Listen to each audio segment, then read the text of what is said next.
Hello, and welcome back to Positive Peeps, a conversation series about giving, creating, and thus healing thyself, as well as putting a little good into the world. I'm very excited by our next guest, Angie Johnson, a dear friend of mine who I met working on the Blacklist. She is currently the head of the hair department on the Blacklist, and she is just sweet as American pie from Newell, Iowa. Really true Americana. Comes from Rod and Diane and has two amazing sisters, Jessica and Trisha, who are all, she has a really special family. And she inspires me all the time. When we're, working, getting ready for the show, and she's doing hair or giving haircuts or just styling right before we go ready to go on camera, it's always like, what are you doing this weekend? And each weekend, she is doing service for others. Oh, what are you up to this summer? Something extraordinary. Going to Costa Rica, going to Africa, working with kids in need, working with adults with special needs.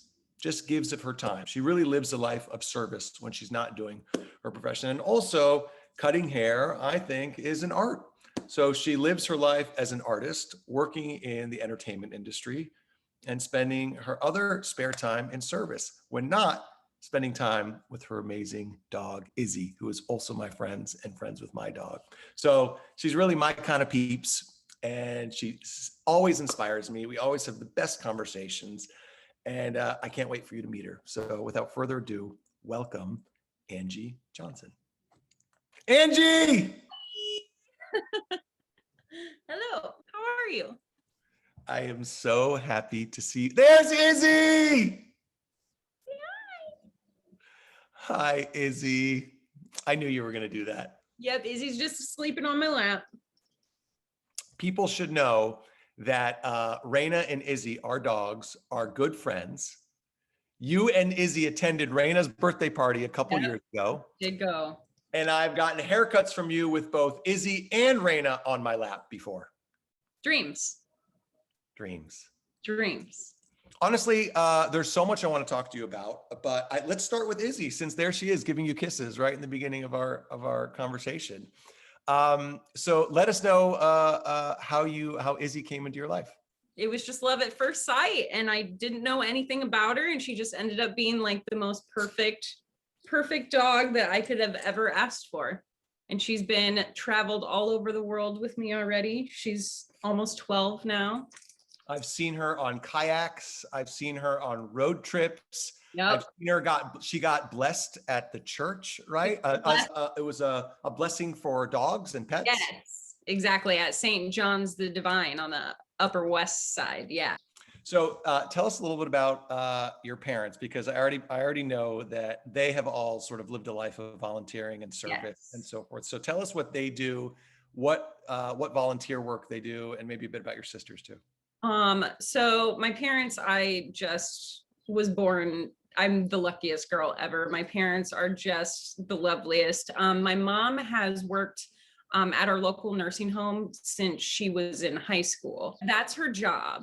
So, but through that, like, we spent a lot of time volunteering there. Like, she always just goes above and beyond. And then, I mean, my father too, like, he helps out there all the time, and he runs a feed mill. And he's also been a volunteer firefighter in our town for, I think, as long as I've been alive, like 36 years or so. So in Iowa, unlike New York City, they don't need firemen to be on the clock 24/7. Like, all of the towns in the area, apart from like the big town, have volunteer firefighters. So you're just kind of always on call. You have like a scanner, and then if there's a fire in town, it goes off and they all leave and get to the fire department and do it. So, I mean, they're real firemen. They just don't get paid. They still have to do all the classes and the training and all of that. And both of my parents were volunteer EMTs as well. Hold on. Your dad volunteers. I mean, I know firemen have great pensions and great benefits, and your dad risks his life for the town. Yes. For free. Yes. Yeah. So. And they were both volunteer EMTs. So they were trained in, all of that, enough to be able to get them to the hospital. I think it's a small town thing. I don't know. It's amazing. Yeah. Okay. So, okay, let's circle back. People don't know the department head on a show like The Blacklist is 10 times more than just like styling and cutting hair and having vision for hair. You have to work with all departments. You have to run the show. You have to be a boss. You have to work with a boss. You have a department. You share a room with another department. It's so much more than just. It requires a certain personality, a certain organization, a certain focus. You have to be on set like first. You have to get up at 4 a.m. People don't realize like just what it takes and all the behind the scenes. Yeah. Folks. All the meetings, all the phone calls. I know you'll be giving me a haircut for one episode while you're listening to a meeting and prep for the next episode. So before that, how did you get into hair? What did you do maybe before you worked at a salon? And how did you go into hair and then eventually into the entertainment industry hair? So I initially went to regular college, and I think like the problem of my life was there's too many things that I liked and I could not figure out what I wanted to do, but I've always been interested in hair and beauty and fashion. And so it was just and the big thing was I didn't know if I wanted to leave my small town to go to a bigger city at that point in my life either. So finally a light bulb went off and I was like, if I go into hairstyling, it's in a realm of everything that I'm interested in, and then I can do it in the smallest town or the biggest city, no matter what. So I went into hairstyling, and obviously it was the best decision ever. So then I worked in a salon for 8 years, loved it. For the first 6 years, it was in Iowa. For the first 6 years, yeah, all my salon work was in Iowa. So for the first 6 years, it was near my hometown. And then I decided I wanted to branch out and move to the bigger city of Iowa. So I got hired at a big salon in Iowa City. And I moved in with my sister who lived down there. So of course, when I moved down there, she was like, oh, I am in contact with the people at the community theater. I'm going to put you in touch with them, and maybe you can volunteer and help do hair for the shows, to meet people and stuff. Community theater. Yeah. So because I've always been into entertainment and theater and all of that, and always had a dream to work in the entertainment industry. But being from small town Iowa, I didn't even know how I would even get. I did community theater too. Yeah. I loved it. It was so exciting in Fort Lauderdale, Florida, as I was finding my way. So much fun. So I started volunteering there, and people should know that community theater is unpaid. Oh yeah. It's literally community theater for the love of it. It's another, in some ways, it's kind of a beautiful thing. It's both an act of service and an act of creativity. I haven't actually thought about so it's called Theater Cedar Rapids. And they just put on the most amazing shows. Like you would seriously be blown away at how amazing this community theater is. And I was just like, man, I love this. And then I found out from another girl, like I could get paid to do that.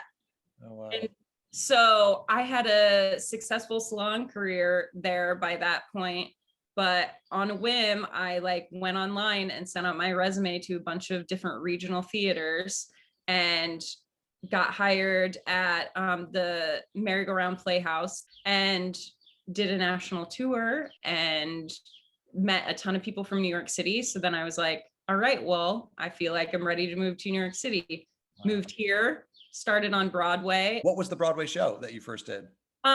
Well, I was just a swing. So I did a few different shows. So my very first one was Book of Mormon. Oh my God, what a first show to be on. Yeah. So literally I moved to New York City on a Wednesday.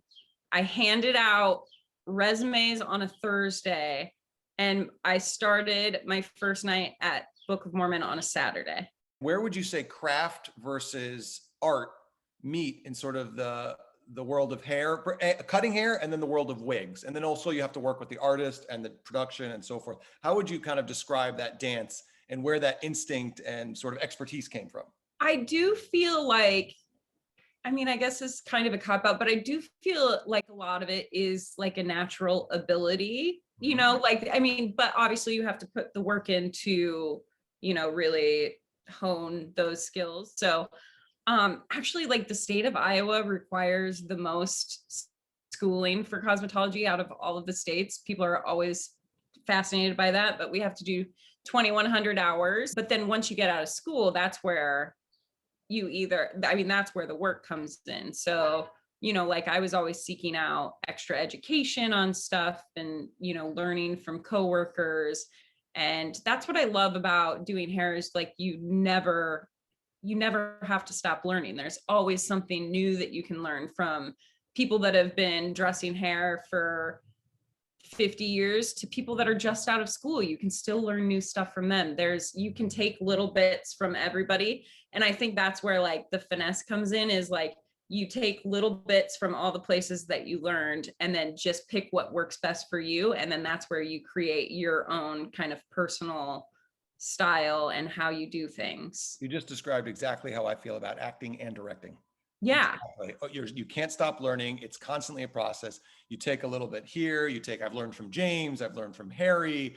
I've learned from all of the cast, a guest star. You know what I mean? And then what works? This director I respond to that in this. You just described exactly. I think there's something about working in a creative field. It's a never stop learning process. Writers, painters. You can't stop studying, learning, absorbing the craft, and continuing to work on it in the muscle. Inside of that, I don't know if people, hair is you're on that wig and you're cutting my head of hair. But what I don't know that people always think of is the personality required, because I always find that, a trainer, the person who cuts your hair, or maybe does your makeup on a show, are in such a personal space. Yeah. You're vulnerable, you're about to perform, you may be anxious about how you appear. People have you have to learn personalities as much as you have to learn the way their hair grows, the way my calic grows or whatever. Yeah. You have to learn how they respond to things. And I can't tell you, I could get emotional. What a great help it is to go to work and have you do my hair. Aww. Even if it's just like, you look fine, or we got to, Amir, you taught me to not take a shower and sleep on the wet side of my head. Otherwise we got to take 20 minutes. Little things. Blow dry. But like, I don't even have to ask that. That is a born gift, just being a people person. It sounds like it comes from your folks in Iowa. But what have you had to learn, especially in the entertainment industry with so much stress and personalities, and have to say it, there are egos and there's pecking orders and all kinds of weird stuff that is not maybe the same experience in a salon. It's different, but how have you learned to navigate that, which is not something you get 2,100 hours in training. It's just exactly. On the job. How have you learned to navigate that? That's one of the things that I always say, like, what makes, like, that's almost you can teach the skills, but you can't really teach the personality thing of it.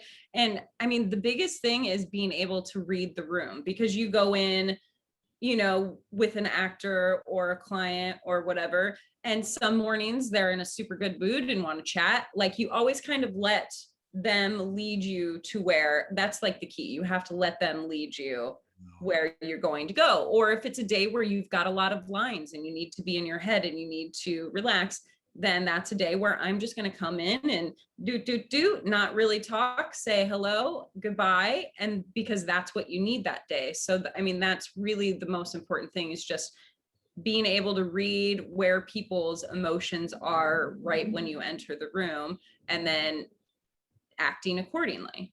That sounds like a good thing just to carry around all the time. Yeah. It's a great life situation. I have to say this too. Sometimes I'll have like a ton of lines or a big emotional scene, and I'll be like, okay, and I'll be focused. And then within 2 seconds, I'm like talking to you, like, I'm like, okay, I'm going to focus. And you're like, in 2 seconds, I'm like, I'm like, what were you up to this weekend? And this is how I started to discover, beyond just how fun it was and cool it was to work with you, how much I liked how you did the hair and just like being around you. You're like, oh, I'm working with the special needs adults at the JCC this week. And I was like, wait, you working like 8 gazillion hours here. You don't take the weekend just to sleep. You are giving of yourself over. This is when I was like, oh, Angie is more than just cool. You started inspiring me, actually. And on cue, Izzy's like, yeah, she is.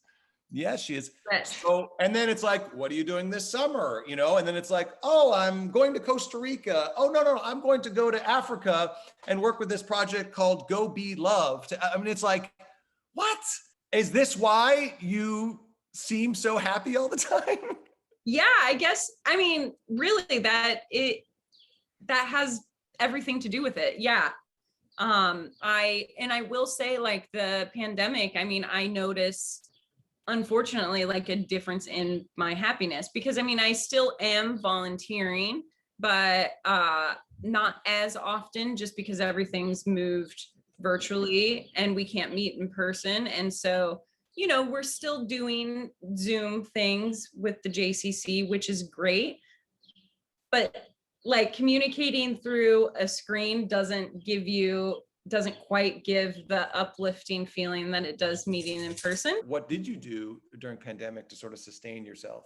Well, I spent it all with my family, which Oh, was that's good. amazing. You know, what could be better? Spent it 3 months in Iowa with my parents and my younger sister and my aunt and uncle and grandma, and we just had a ball. Okay. Oh, and I also renovated a little pop-up camper too. It was our old camper that we used to go camping in. And so then it's just been sitting unused. So I asked my parents if I could have it. And then I spent like the days while they were at work renovating it. Okay. So I always thought like woodwork is a form of like, and even golf too, certain sports are flow exercises. That's one of the things about creating. You get into a flow where actually just reading about this, actually, it's one of the ways to release dopamine in your brain. So let's get into some of the specific work you do on the weekend. So you work with the Center for Special Needs with the JCC, and you've been working with an individual for the last, I always hear about what you guys do. You go to, you went to Ain't Too Proud to Beg, the musical, you guys go to museums. So tell us a little bit about like that. The Center for Special Needs at the JCC, they're just absolutely amazing. They have like a bunch of different groups, and so the main one that I volunteer with is called Adaptations. They're all like different abled awesome people, and they range from like 20 to into their 60s. So it's a group of adults, and we I mean, it's the best. We go to musicals. They do like weekend trips. They go up to like camp. Lounge is kind of the main thing. That's one of their weekend things. And it's kind of just, you know, steering them in the right direction of like taking social cues and, you know, like stuff like that. What's great too is a lot of them are super into the arts, and they are in this group called like Epic Players Club. A lot of them are, where they put on performances of all abilities are Oh my God. involved. Can I come one weekend with you? Yes, you have to come to one of the shows when they start doing them in person. You would love it. Oh my God. And so it's great because they're all interested in Broadway and all of that stuff. So I always have like a lot of stuff to talk to everybody about, which is fun. And I mean, they're just such a special group. And I've been volunteering with them for 4.5 years now. So I mean, they're just kind of like another family at this point. I just adore them. How did you pick that program, or that pit program pick you? And how did you get paired up with the gentleman you're working with now? So the gentleman I work with on the side, I met his mom at a program, and like a month later or whatever, just reached out to see if I would want to, you know, work with him on the side. Not through a program. You were just helping a gentleman on your own because his mom asked you to. Yes. Is there anything specifically that you could say, the gentleman you've been working with on the weekends on your own, or from anyone in this group specifically, that they have taught you, maybe either about yourself or about another point of view in the world? Anything specifically that maybe hadn't occurred? I mean, what I mostly love is, I mean, most everybody is so open with, I mean, they're not like afraid to just be who they are, or, you know, if they like that person, they're not afraid to say it. Or if they don't like what you're doing, they're not afraid to say it. Like, you know, they're just very vocal about their feelings. And I think, you know, me being a people pleaser the way that I am, I could like let a lot of stuff slide or not say something or whatever. And, kind of just being comfortable with like, this is who I am. And no, that's not okay. Or yes, that, is great. Just be more vocal. And I learned so much from them. And I mean, I probably learned way more from them than they ever get from me, which, they should get something for volunteering to have me come and hang out with them, essentially is what it is. But I mean, I just learned so much from them all the time. Just amazing, Angie. Well, we could talk about that for a long time, but I'd like you to tell us a little bit about your work with IVHQ. Is that right? IVHQ in Costa Rica, and also and Go Be Love in Africa. So tell us about those. I signed up and did like a week-long trip in Costa Rica at a special needs school. And I ended up being in a first grade room where all the students were deaf. Hold on. So Spanish speaking, deaf children. Yes. That is a lot of communication differences. How did you communicate with these? So I did take 3 years of Spanish in high school, but unfortunately, when you get thrown in there, you're not as good as you ever think you are.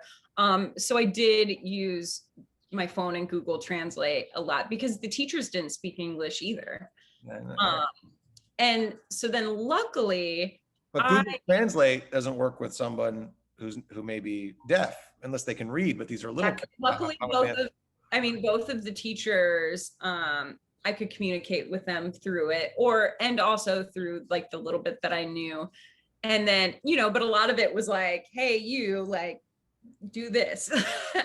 And then with the students, it was kind of great because I luckily knew a little bit of sign language. And then they were also still at first grade, they were still kind of learning sign language themselves. But American Sign Language, is that the same as? Same thing. In Costa Rica, American Sign Language is the same. Oh, wow. That's everything's the same. So they were still kind of like learning things as well. So I would be sitting in on their classes and kind of like brushing up on mine too. But what was great is I got to help in math class a lot. And math is also universal and also my favorite subject. So even though we couldn't really like speak very well, I could still help them with their math homework. Okay. So, all right. And now I want to talk about where you went in Africa with Go Be Love. How did you find that program, and where in Africa did you go? What country? So I found them just doing a lot of internet research and found their website and just really felt a connection with their mission statement and all of that. And what was their mission statement? I mean, just essentially what it's called, like Go Be Love, like everyone deserves love, and we're going to go out there and give it to them. So but specifically, how did you give love, and to who, and what did they need? How did Go Be Love find them, and what country? So we went to Uganda. We did 1 week in Uganda and 1 week in Ethiopia. So they have different missions that they are affiliated with. And so it was actually like a lot of going and loving on the missionaries that stay there and work too. So we brought over of like full suitcases full of just like stuff from America that they, don't get, like treats or even first aid stuff and all of that. So we would bring, the different missions would send us wish lists of, just little things that they needed. And so then, like I collected donation money and spent all of that just towards buying stuff for them. So it was that. And so we worked with different orphanages and just like helped the workers there with their day. There was one that really touched my heart. It was called the Amani Baby Cottage. And I was in the room with like the 2-year-old boys, and I just fell in love with them. The picture is on your mirror, Blacklist. Yeah. I know, that's the best picture ever. Yeah. Best picture ever. And we're going to show it here. And cue. What did you just help them and interacted with them? Help them off? Yeah, just help take a little of the pressure off of their day by having an extra human in there. All the people are so lovely. And I think like the most important thing I learned from being over there is the people that have the least are willing to just give the most. They'll, whatever you need, they would give it to you. Like even so then in Ethiopia, we were in the capital and we were helping at a school, and that was my other big place where I felt connections hugely. But even like the little boys and stuff, like I would help serve them lunch in the classes, and they would try to give me their lunch. Like these, and I'm like, absolutely not, I don't need that. But they would all just like try to give me their food, like just the sweetest, most giving people ever in the world. Like we should all go do it and all learn from them as much as we can, because they're doing a lot of things right.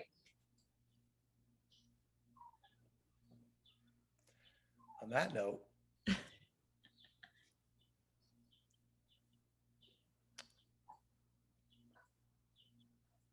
is there anything else you would like to share with anyone who's watching? I mean, I think honestly, I can't think of a person to talk to more who leads by example. I can't think of anyone who walks the walk. So I'm so lucky to work with you, and even luckier to call you my friend, and really grateful you were here.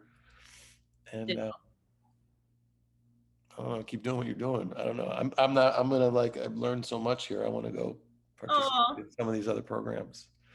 So, and me and you have been planning as pandemic winds down, Arena Izzy yes, play date again.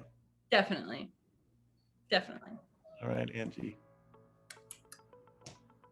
I'll talk to you soon. I'll see you soon. Thank you. Best. Miss you. Miss you too.